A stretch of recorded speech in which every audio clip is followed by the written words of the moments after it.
जय सिया राम, भारत माता की जय। पूज्य श्री बागेश्वर वाले महाराज जी पे जो आरोप लग रहे थे कि वो जादू टोना करते हैं या अंधविश्वास फैलाते हैं, इन सब की कानूनी कार्रवाई हुई है। और नागपुर पुलिस ने इस बात को अच्छी तरह से इस बात की जांच की है, इस केस की जांच की है। उन्होंने नागपुर पुलिस ने बताया है कि हमने नागपुर का जो उनकी कथा होती है या दरबार लगता है, उसका 5 घंटे का पूरा वीडियो हमने बारीकी से देखा है। और हर बारीकी से उस वीडियो को देखा, उसमें कहीं नहीं पाया गया है कि बाबू कुछ जादू टोना करते हैं, उसमें अंधविश्वास है। ठीक है। तो फिर लोगों ने बोला यार, जो वो होते हैं लोग, तो अब लोगों ने बोला कि वहाँ तो बीजेपी की सरकार है इसलिए ऐसा ऐसा हो रहा है। तो कानून ने फिर पुलिस ने फिर से बोला कि हमने बिल्कुल बारीकी से जांच पड़ताल की है, कोई इसमें झूठ मूठ कोई ऐसा नहीं है, किसी उसमें राजनीतिक दबाव में हमने ऐसा नहीं किया है।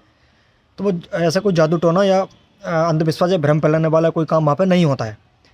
ठीक है। उन्होंने सफाई दी कि जादू टोना क्या होता है। जादू टोना वो चीज़ होती है, जादू टोना उसको कहते हैं जैसे कोई भक्त उनके पास आया, अपनी अर्जी लेकर अपनी परेशानी लेकर उनके पास आया, उन्होंने उनको उसको कोई ताबीज़ दे दिया या ऐसे कोई चीज़ निकाल के उनको दे दी कि ये अपने साथ रख, या बोला कि मेरे नाम जप, मेरी माला जप, ऐसी कोई चीज़ उनको दे दी कि जो अपने घर पे जाके रख ले, इसको यहाँ कील ले ले, यहाँ गाड़ दे, ये कर दे, वो कर दे, उसको बोलते हैं जादू टोना। वो कुछ नहीं करते, एक पर्ची पे लिखते हैं और बोल देते हैं जा भगवान, कोई मंत्र उसको लिख के दे देते हैं, जब भगवान का नाम ले सब सही हो जाएगा। दूसरी बात आती है अंधविश्वास।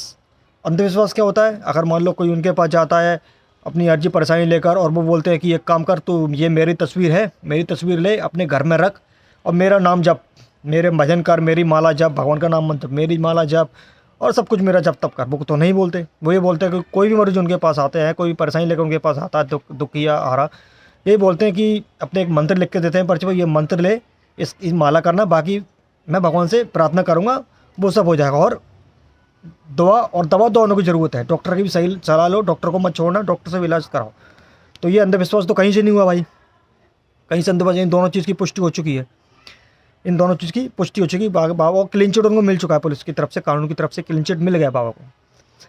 और हिंदुत्व के पीछे यार, उन लोगों के पीछे तो हमेशा कार्रवाई हुई है, हमेशा उन लोगों को विरोध शुरू से हुआ है इस देश में, जो देश को आगे बढ़ाने की बात करते हैं, हिंदुत्व को आगे बढ़ाने की बात करते हैं, सनातन धर्म को आगे ले आने की बात करते हैं, उन लोगों का विरोध तो हमेशा से हुआ है। जैसे मैं बात कर लूँ महात्मा गांधी जी, महात्मा गांधी जब देश को बढ़ाने की बात करते थे, देश को एकत्र करने की बात करते थे, ठीक है, उनकी हत्या कर दी, नाथूराम गॉडसे ने उनकी हत्या कर दी। तो ये मामला कोर्ट गया, कोर्ट में इस बात की पुष्टि कोर्ट ने कर दी कि नाथूराम गॉडसे का आरएसएस से कोई भी कहीं से कहीं तक कोई लेना देना नहीं है, कोई संबंध नहीं है, इस बात की पुष्टि कोर्ट कर चुका था। ठीक है। अब लेकिन ये कांग्रेस वाले अभी तक इस बात को बोलते थे कि भाई महात्मा गांधी की हत्या तो आरएसएस ने की, आरएसएस ने की है। फिर जब किसी ने उनकी एफआईआर कर दी जाके राहुल गांधी की, जब राहुल गांधी ने को कोर्ट में जाके माफ़ी मांगनी पड़ी, उस दिन से जाकर ये राहुल गांधी ने बोला बंद कर दिया है कि आरएसएस में शामिल थे नाथूराम गॉडसे, आरएसएस ने हत्या की है। तो ये शुरू से होता रहा यार, है ना। वीर सावरकर की बात कर ले, सावरकर के बारे में तो अभी हाल फिलहाल में ही उनके बारे में बात थी कि देश को बेचने की बात करते थे, ये बात करते थे। उनके बारे में अच्छे से पढ़ो तो यार, 2 बार उनको काला पानी की सजाई, उसके बाद सज़ा हुई, उसके बाद भी उन्होंने अपने देश को नहीं छोड़ा, देशभक्ति नहीं छोड़ी, लोगों को एकत्रित करना नहीं छोड़ा। तो जितने भी संत महात्मा ये सब हुए हैं, उनके पीछे लोग लगे रहते हैं और हमेशा लगे भी रहेंगे, जो लोगों को भलाई करते हैं, राम की बात, भगवान का आशीर्वाद उन तक पहुंचाने की कोशिश करते हैं, है ना। तो वो सब होता रहेगा यार, ऐसे लोगों से तो कोई डरने की ज़रूरत नहीं है। और हमारे जितने भी शंकराचार्य हैं, शंकराचार्य जी महाराज ने भी बोल दिया है कि बागेश्वर वाले जो महाराज जी हैं, धीरेन्द्र शास्त्री, कुछ गलत काम नहीं कर रहे हैं, वो सिर्फ भगवान की आवाज़, भगवान की संदेश को लोगों तक पहुंचाने का काम कर रहे हैं, और कोई गलत काम, अखंड या अंधविश्वास फैलाने का काम नहीं कर रहे हैं। और कई सारे संत हमारे, ऐसे कई संत हैं, ऐसे कई हैं, जैसे धीरेन्द्र शास्त्री हो गए, पंडोकर बाबा हो गए, करौली वाले बाबा हो गए, आप ददरगु सरकार चली गई डॉक्टर बाबा पे, वहाँ भी महाराज जी हैं। तो कई जगह होता है जो लोगों की भलाई करते हैं, लोगों के दुख दर्द कम करने का काम करते हैं, भगवान के संदेश को लोगों तक पहुँचाने का काम करते हैं। लोग तो ऐसे भी होते हैं जो श्री रामचरितमानस को भी वो खारिज कर देते हैं कि रामचरितमानस कोई वही नहीं है, फालतू लिख दिया गया है। तो ये सब लोगों की बातों में आने का कोई मतलब नहीं है, ये सब है अपना जादू टोना चलाने के लिए, अपना ये सब करते हैं। अब बात करते हैं धर्म परिवर्तन, जो धर्म परिवर्तन, घर वापसी जिसको बोल रहे हैं लोग, बोलते हैं धर्म परिवर्तन कराना गलत है, इसमें राजनीतिक फ़ायदा है। इसमें राजनीतिक फ़ायदा क्या है, मान लो मैं हूँ, मुझको ऐसा लगता है कि मेरे धर्म में सच्चाई नहीं है, सामने वाला दूसरा कोई धर्म है, उसमें मुझे सच्चाई दिखती है, उसमें हर चीज़ मेरे को साफ दिखती है कि लोग एकत्रित हैं, एक अच्छा है, इनके लोग हैं, तो मैं उस धर्म में जाऊँगा।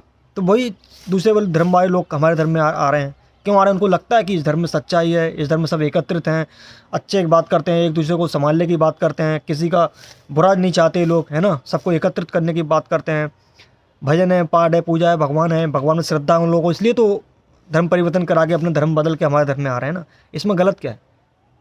लोग अपनी मर्जी से हम इस धर्म में आ रहे हैं, इसमें कुछ गलत नहीं है, धर्म परिवर्तन कराना कुछ गलत बात नहीं है। अब तो लोग बौखला गए हैं राजनीतिकों को, 370 हट कब का खारिज कर दिया गया है, 35 से हटा दिया गया है, 3 तलाक तलाक जो था वो बंद कर दिया गया, तो लोग तो पागल होते रहेंगे, बौखलाते रहेंगे। और सबसे ज़्यादा गुस्सा मुझे आती है मीडिया पर।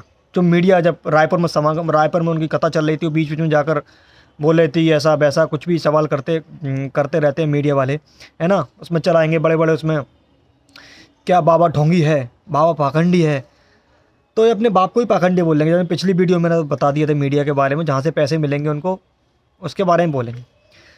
एक बार मैं बात बताऊं, मीडिया में अर्नब गोस्वामी ने सोनिया गांधी का असली नाम एक बार ले दिया था, जो असली नाम उनका है उसका सोनिया गांधी का असली नाम बता दिया था, तो अर्नब गोस्वामी के खिलाफ 200 FIR पूरे देश के अंदर हुई थी।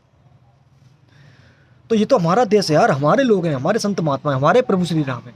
हम लोग राम राज्य वाला देश बनाना चाहते हैं, राम वंश देश को बनाना चाहते हैं, उसमें गलत क्या है? और ऐसे लोग जो विरोध कर रहे हैं राम का या हमारे महात्माओं का विरोध करते हैं, तो हमको भी FIR कराओ यार। मैं उन लोगों से आज गुजारिश करना चाहूँगा सच्चे दिल से, जो वकील हैं, जो लॉयर हैं, आप तो जाके FIR कर सकते हो ना, केस कर सकते हो ना, आपको तो कुछ फीस देने की जरूरत नहीं है। अगर हिंदू हो सच्चे, हिंदुत्व हो सच्चे, अगर भारतवासी अपने आप को मानते हो, अपने आप को सनातनी मानते हो, तो जाओ और ऐसे लोगों के खिलाफ FIR करो। कम से कम 1000 FIR देश के अंदर होना चाहिए। जब इन लोगों को पता चलेगा, जब इन लोगों को जमीर जागेगा, जमीर तो नहीं जाएगा लेकिन मुंह बंद हो जाएगा। सवाल पूछो सोनिया गांधी से, पप्पू से, दिग्विजय सिंह से कि ऐसा क्यों है, क्यों पहले देश में मदर टेरेसा अब अंधविश्वास की बात करते हैं, तो अंधविश्वास के एक और सबूत मैं आप लोगों को देता हूँ। मदर टेरेसा हैं कि 1998 की बात है शायद, हाँ 1998 में ऐसा हुआ था कि एक आदमी का बयान आया था, एक इंसान का बयान आया था कि भाई मेरे बीवी के गर्भाशय में ट्यूमर था, तो वो मदर टेरेसा की तस्वीर सामने रखा, उसका जाप किया तो उनका ट्यूमर ठीक हो गया। ठीक है, एक को कैंसर या कुछ ऐसे कुछ ब्रेन में कोई प्रॉब्लम थी, वो भी मदर टेरेसा की तस्वीर रख के ठीक हो गया था। तो इस बात की भी कोई पुष्टि नहीं हुई कि भाई ये ठीक है, आया तो मान लिया और उनको महात्मा घोषित कर दिया। लेकिन यहाँ क्यों, यहाँ ऐसे क्यों? जब इतना सब कुछ दो तो लोगों के सामने हो रहा है, वो तो एक अकेले में हो गया होगा कि वो तस्वीर रख दी और इसे ठीक हो गया, तो सब दुनिया के सामने हो रहा है ना, कैमरों के सामने हो रहा है ना, तो फिर यहाँ आपत्ति क्यों लो ऐसे लोगों को? तो बस समझ जाओ क्यों आपत्ति है, ऐसे लोग क्यों बौखला रहे हैं।